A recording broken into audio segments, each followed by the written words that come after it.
Тази година за посетителите на фестивала организаторите са предвидили семинари, предлагащи алтернативни и иновативни методи за здравето.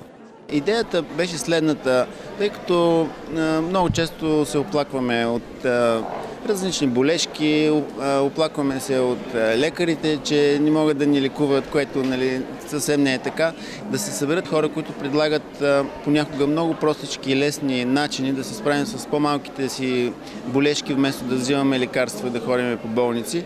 Тоест хората да почнат да си помагат сами и да започнат сами да се грижат за своето здраве, да осъзнаят факта, че когато има проблем, човека е този, който трябва да бъде активният. Той трябва да прояви активност, да направи нещо за себе си, а не да очаква някой да му предпише рецепта и така да се лекува. Организаторите отчитат, че интересът всяка година се засилва. В резултат на това се появяват все повече хора, които произвеждат здравословни и екопродукти. Все повече са и специалистите, които се обучават в страната и чужбина, а после споделят новостите с хората. Това е нещото, което мотивира организаторите да продължат работата в тази посока. Това са възглавнички за спокоен сън. Слагат се до голямата възглавница и енергийно си зареждат хората. Основните раздели по интереси на фестивала са лечение, самоанализ, психология, хранене, движение и дискусии. Някои от хората идват тук за първия път, но повечето са тези, които го посещават всяка година. Искахме да се потопим в атмосферата и да видим тази година кое е по-различното, какви са лекторите, за какви теми точно става въпрос, да разберем нещо повече за здравословния начин на живот, като философия, като мислене, като поведение. Според посетителите, подобни събития трябва да бъдат по-чести, защото стремежа на хората към подобряване на здравето и начина на живот расте лавинообразно, а като начало промяната трябва да започне с самите нас. Още от сутрин до вечер, ако щете, и като гимнастика, и като движение, и като начин на хранене, и като нещата, за които изобщо не се замисляме. Малките неща, които не забелязваме в ежедневието, а те влияят безспорно. Положително или не до там, но ние не си даваме сметка за това.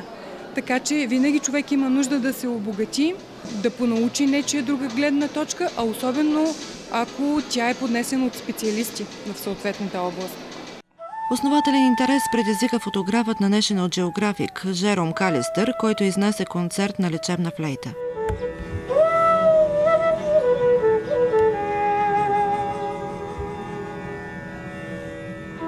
Неговото изпълнение ни провокира да разберем как изглежда страната ни през погледа на един световен пътешественик. За да дойда на това място, причините са няколко, но две са основни. Едното е естествената, уникална природа, която много харесвам, но преди всичко хората. Българите ги чувствам близки до сърцето си и това ме кара тук да се чувствам като у дома си. Той определя себе си като щастлив човек, защото знае формулата за това.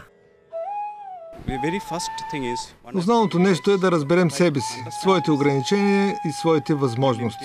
След като познаем себе си и по този начин ще хармонизираме желанията си с съществуването си. Така тялото, ума и емоциите ни няма да имат противоречие. За мен това е щастието – да постигнеш хармония със себе си.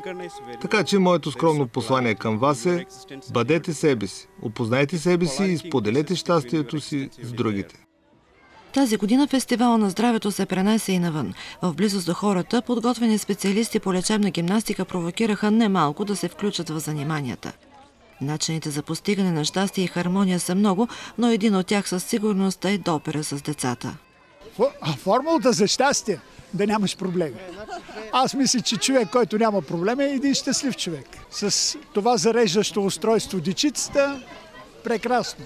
Все около тях, родителите все се... Не с лявата ръка, подай дясната, викам, не е верно. Лявата ръка от сърце подава поздрав. Има три неща, които ние можем да научим от децата за здравословен начин на живот, ни убеждават организаторите. Да бъдем радостни без повод, винаги да сме заети с нещо и да се стремим с всички сили към това, което желаем.